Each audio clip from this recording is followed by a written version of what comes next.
മഹാലക്ഷ്മി സീരിയലിലെ ലേറ്റസ്റ്റ് റിവ്യൂയിലേക്ക് എല്ലാവർക്കും സ്വാഗതം. അങ്ങനെ കരുണയും ദുർഗയും കൂടെ മഞ്ജുവിൻ്റെ വയറ്റിൽ വളരുന്ന കുഞ്ഞിനെ ഇല്ലാതാക്കാനുള്ള മരുന്നെല്ലാം ചായയിൽ കലക്കി കൊടുക്കുകയൊക്കെ ചെയ്യുന്നുണ്ട്.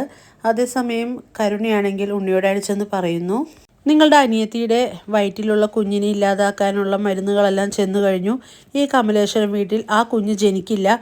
ഇതെല്ലാം കേൾക്കുന്ന ഉണ്ണിയാണെങ്കിൽ കരുണയോട് അടിച്ച് ചോദിക്കുന്നുണ്ട്, ആ കുഞ്ഞ് പോവേണ്ടത് നമ്മളുടെ ആവശ്യമാണ്, എന്തായാലും മഞ്ജുവിന് അതുകൊണ്ടൊരു പ്രശ്നവും ഉണ്ടാവില്ലല്ലോ എന്നെല്ലാം ചോദിക്കുമ്പോൾ കരുണ പറയുന്നത്, എന്ത് പ്രശ്നമുണ്ടാവാൻ, ഒരു പ്രശ്നവും ഉണ്ടാവില്ല, അതേ മരുന്ന് കഴിച്ചു തന്നെയല്ലേ നമ്മളുടെ കുഞ്ഞ് നഷ്ടപ്പെട്ടത്.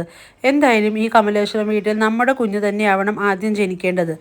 മാത്രമല്ല ആ ഗുണ്ടകൾ അയാളെ എന്തെങ്കിലും ചെയ്യുകയാണെങ്കിൽ പിന്നെ അയാളുടെ തിരിച്ചുവരവ് ഇവിടേക്ക് ഉണ്ടാവില്ലല്ലോ.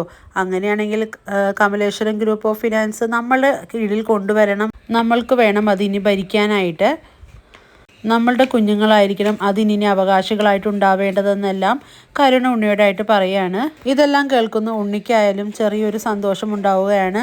അങ്ങനെ അയാൾ തിരിച്ചു വന്നില്ലെങ്കിലും കരുണ പറയുന്നത് പോലെ ഒരു നല്ല കാലമായിരിക്കുമല്ലോ എന്നെല്ലാം മനസ്സിൽ അങ്ങനെ സന്തോഷിക്കുകയാണ് ഉണ്ണിയും.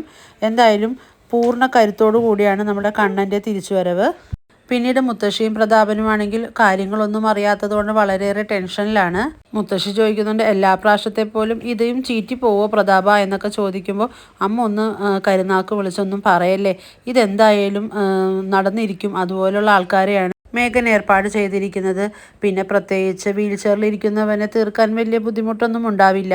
ആ സമയം മുത്തശ്ശി പറയുന്നുണ്ട്, അങ്ങനെ നീ പറയാൻ വരട്ടെ, കൂടെ പോയിരിക്കുന്നത് മാർക്കോയും അതുപോലുള്ള ആൾക്കാരല്ലേ, അതുകൊണ്ട് തന്നെ നമ്മൾ പേടിക്കേണ്ടതുണ്ടെന്നെല്ലാം പറയുന്നുണ്ട്.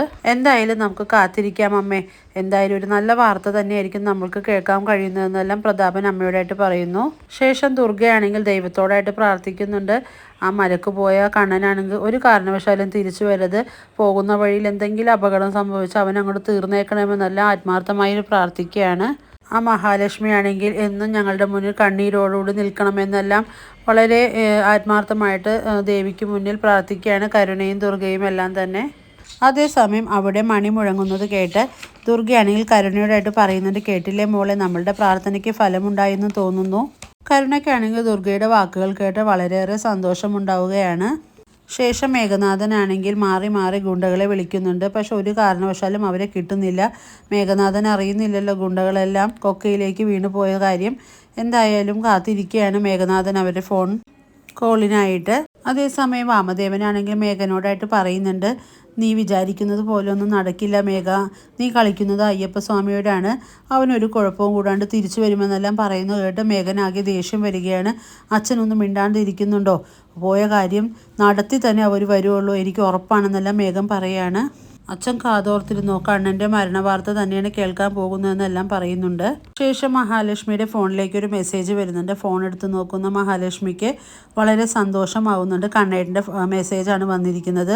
കണ്ണനാണെങ്കിൽ മഹാലക്ഷ്മിയുടെ സന്തോഷം പങ്കിടുകയാണ്. തൻ്റെ കാലിൻ്റെ മുടന്തെല്ലാം മാറി, ഞാൻ നല്ല രീതിയിൽ തന്നെ ഇപ്പോൾ സ്പീഡിൽ നടക്കുന്നുണ്ട്, അങ്ങനെ ഞാൻ അയ്യപ്പ ദർശനമൊക്കെ നടത്തി എന്നുള്ള സന്തോഷം അറിയിക്കുകയാണ് മഹിയെ. ഇത് കേൾക്കുന്ന മഹിക്കാണെങ്കിൽ ഒത്തിരി സന്തോഷമാവുന്നുണ്ട്. മഹാലക്ഷ്മി അയ്യപ്പസ്വാമിക്ക് നന്ദി പറയുകയൊക്കെ ചെയ്യുകയാണ്. ഈ റിവ്യൂ ഇഷ്ടമാവുകയാണെങ്കിൽ ലൈക്ക് ചെയ്യുക, ഷെയർ ചെയ്യുക, സബ് ചെയ്യുക. മറ്റൊരു ത്രില്ലിംഗ് ആയ എപ്പിസോഡിന് വേണ്ടി നമുക്ക് കാത്തിരിക്കാം.